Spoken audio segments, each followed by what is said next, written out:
పెట్టాం, fee reimbursement లేకపోతే ఆరోగ్యశ్రీ మంచిదే.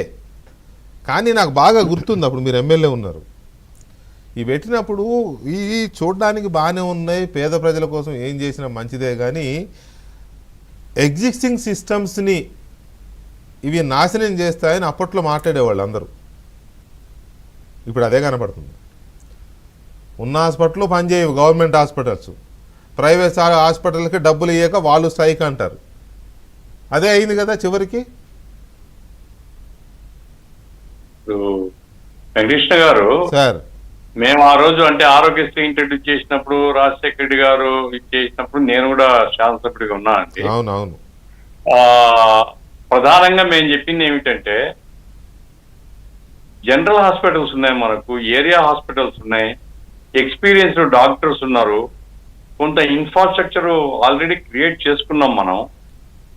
ఇంకా నూతన మిషనరీ కానీ ఇంకా ఏదైనా అధునాతన యంత్రాలు ఇటువంటివి కనుక తెచ్చుకుంటే జనరల్ హాస్పిటల్స్ ముందు డెవలప్ చేయండి. జనరల్ హాస్పిటల్స్ లో ఉండేటువంటి సౌకర్యాలను వినియోగించుకొని మన డాక్టర్లతో మనం వైద్యం చేయించుకుంటూ ఇంకేదైనా జనరల్ హాస్పిటల్స్ తో చేయలేనటువంటి స్పెషాలిటీ వైద్యాలు ఏదైనా ఉంటే అటువంటిది మీరు ఆరోగ్యశ్రీ కింద రెఫర్ చేయండి అని చెప్పామండి. ఎందుకంటే సార్ ఇప్పుడు ఆల్రెడీ జనరల్ హాస్పిటల్స్ పెద్ద పెద్ద హాస్పిటల్స్ ఉన్నాయి మనకు, ఏరియా హాస్పిటల్స్ కూడా మంచి డాక్టర్స్ ఉన్నారు, వాళ్ళందరూ కూడా మెరిట్ మీద వచ్చినటువంటి డాక్టర్స్ చాలా మంది. మరి అటువంటిప్పుడు వీళ్ళ సేవలన్నీ వృధా చేసుకోవడమే కదా, వాళ్ళకి జీతాలు ఇస్తున్నాం మనం, ఆ తర్వాత హాస్పిటల్స్ కట్టుకున్నాం, ఆ సేవలు వినియోగించుకోవడం లేదు. ఇప్పుడు ఏమైపోయింది, మొత్తం ప్రైవేట్ రంగం వైపు మళ్ళీపోతుంది. ఆ ప్రతి హాస్పిటల్లో ఆరోగ్యశ్రీ అనేది ఇప్పుడు హాస్పిటల్స్ ప్రైవేట్ వాళ్ళకి కూడా, ప్రైవేట్ డాక్టర్స్ కూడా ఇది ఒక ఆదాయ వనరుగా మారిందండి. ఏది ఆరోగ్యశ్రీ అని ఆదాయ వనరు కాదు, గవర్నమెంట్ ఆదాయ వనరు మాత్రమే కాదు, ఆరోగ్యశ్రీ చూసుకొనే హాస్పిటల్ పుట్టుకొచ్చాయి చాలా వరకు. కొన్ని ఫీజు రియంబర్స్మెంట్ చూసుకొనే కాలేజీలు పుట్టుకొచ్చాయి. ఇప్పుడు మాట్లాడితే హర్ట్ అవుతారని చెప్పడం. అయ్యో నేను అన్నాను కదా రాకేష్ గారు ఇందాక, నేను డిబేట్ బ్రేక్ తర్వాత చెప్తాను అన్నది అదే. అందుకోసం నా పాయింట్ ఏమంటే ఇప్పటికైనా సరే రివ్యూ చేయడం మంచిదండి. ఇప్పుడు జబ్బులు ఇంకా మేము కొత్త జబ్బులు చేరుస్తాం, కొత్త ఏవి రేర్ ఏ మన హాస్పిటల్స్ చేయలేని మీరు చేర్చండి. ఏ జబ్బు అయినా సరే ఐదర్ గవర్నమెంట్ ఆర్ ప్రైవేట్ లో మేము చేయిస్తామని చెప్పండి, అభ్యంతరం లేదు. అయితే గవర్నమెంట్ హాస్పిటల్స్ లో మనం చేయగలిగేటువంటి ప్రతిదీ మనం బయటికి అప్పచెప్తే ఇప్పుడు ఎట్లయినా సార్ కింద తీసుకుని వచ్చేటువంటి క్వాక్స్ వాళ్ళు నేరుగా ప్రైవేట్ హాస్పిటల్ తీసుకెళ్ళిపోతున్నారు. గవర్నమెంట్ హాస్పిటల్ వైపు చూడని కూడా చూడలేదు. 108 డైరెక్ట్ అటే వెళ్ళిపోతుంది, అంబులెన్స్ కానీ 108 కానీ ఏదైనా. అది రాష్ట్రానికి నష్టం అనేటువంటిది నా అభిప్రాయం. కాబట్టి ఇది రివ్యూ చేయాలి. రివ్యూ చేసి దాన్ని జనరల్ హాస్పిటల్స్ మనం స్ట్రెంథెన్ చేసుకోవాలి. ఇప్పుడు 4,600 కోట్లు అన్నారు రాకేష్ గారు, 4,600 కోట్లు, దాంట్లో ఒక 1,000-1,500 కోట్లు మన జనరల్ హాస్పిటల్ ఖర్చు పెట్టినా కానీ ఎంతో డెవలప్ అవుతాయండి, ఎంతో సేవలు పెరుగుతాయి.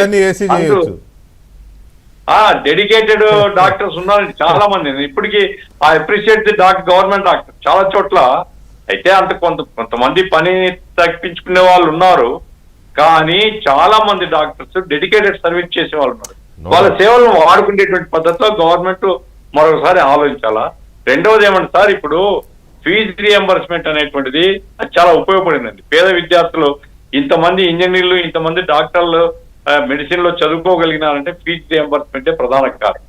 అది ఆకుండా చూడాలి. మీరు మిగతావి అమ్మ ఒడి, ఆత ఒడి, ఈ ఒడి కొన్ని చేస్తారా చేయరా, కొంత తగ్గుతుంది ఎక్కుతుంది వేరే సంగతి, కానీ ఫీజులు చదువుకునేటువంటి పిల్లలకు ఫీజులు ఇవ్వడం అనేటువంటిది అయితే అందులో మెరిట్ అటువంటివి కొన్ని ఏదో పెట్టాలి. పెట్టి తప్పనిసరిగా విద్య అభ్యసించే వాళ్ళకు ఉపయోగపడే స్కీమ్. ఇప్పుడు నా ఇమ్మీడియట్ డిమాండ్ ఏమంటే ఐదర్ తెలంగాణ ఆర్ ఆంధ్రప్రదేశ్. కేసీఆర్ నాశనం చేసినాడా, ఇక్కడ వైసీపీ నాశనం చేసినా, ఇవన్నీ తర్వాత మాట్లాడుకోవచ్చు. కానీ వైద్య సర్వీసులు మూతపడకుండా, ఆరోగ్యశ్రీ కానీ విద్యా సంస్థలు మూతపడకుండా తెలంగాణలో, అట్లాగే జనరల్ హాస్పిటల్స్ మన ఈ ఆరోగ్యశ్రీ హాస్పిటల్స్ లో బోర్డులు పెట్టి ఆరోగ్యశ్రీ కేసులు తీసుకోబడవు అనేటువంటి పరిస్థితి లేకుండా ఇక్కడ చేయడం మాత్రం చాలా అవసరం. తక్షణం నెగోషియేషన్ స్టార్ట్ చేసి కొంత డబ్బులు చెల్లించి ఆ తర్వాత రెగ్యులర్ గా వాళ్ళకి ఇవ్వాల్సింది కమిట్మెంట్ ఇచ్చిన తర్వాత ఇవ్వాలండి. ఒక డాక్టర్ 10 కోట్ల రూపాయలు అప్పు తీసుకొని పెట్టిన తర్వాత ఇక ఏం వైద్యం చేయగలుగుతారు? నా 10 కోట్ల రూపాయల 10 కోట్ల రూపాయల వడ్డీ కళ్ళ ముందు కనపడుతుంటే అతనికి హాస్పిటల్ అమ్ముకొని పోతారు. రైట్. దయచేసి డాక్టర్ విజయ్ కుమార్ ప్రభుత్వము- సార్ ఒక్క నిమిషం. డాక్టర్ విజయ్ కుమార్ గారు ప్రభుత్వం ఏంటంటే